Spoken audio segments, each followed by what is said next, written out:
I let my cheating husband believe I had no idea what he was doing for 6 months while I quietly divorced him and took everything he valued.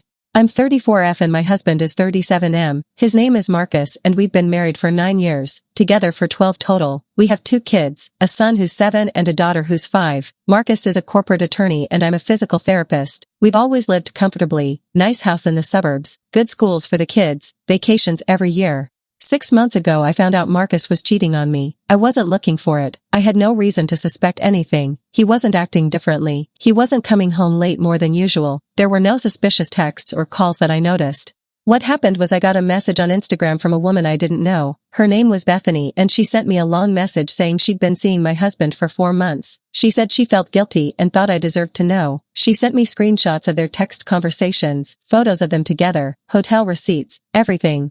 I sat in my car outside the grocery store reading through everything she sent and I felt like I couldn't breathe. The messages were explicit, romantic. They talked about being in love. Marcus told her he was unhappy in his marriage, that we stayed together for the kids, that he was planning to leave me eventually. There were photos of them at restaurants I recognized, hotels in the city. One photo was taken in what looked like an apartment. Bethany was wearing one of Marcus's dress shirts, the same one I'd ironed for him 2 weeks earlier. I didn't respond to Bethany. I just sat there reading everything over and over. My hands were shaking. I wanted to throw up.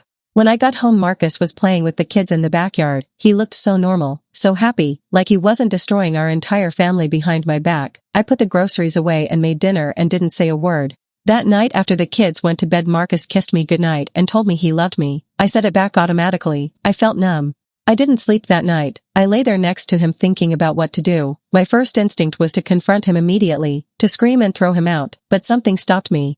Marcus is a lawyer, a good one. He handles divorces sometimes as part of his family law practice. He knows every trick, every loophole, every way to hide assets and drag things out. If I confronted him he'd have time to prepare, to move money around, to build his case.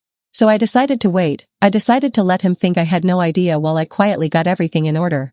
The next morning I called my friend Rachel. She's also a lawyer, corporate not family law, but she gave me a referral to someone she trusted, a woman named Diana Chen who specializes in high-asset divorces. I met with Diana 3 days later. I told her everything, showed her the screenshots from Bethany, explained that Marcus was a family law attorney and would fight dirty if he knew I was coming. Diana said the fact that I found out before Marcus knew I knew gave me a huge advantage. She said we could file for divorce and have him served without any warning, that we could get temporary orders in place for the house and the kids before he had time to react. She also said in our state adultery doesn't technically affect asset division but it can affect custody if we can prove it impacted the kids. The fact that Marcus was spending time and money on an affair instead of with his family could work in my favor. Diana advised me to start documenting everything.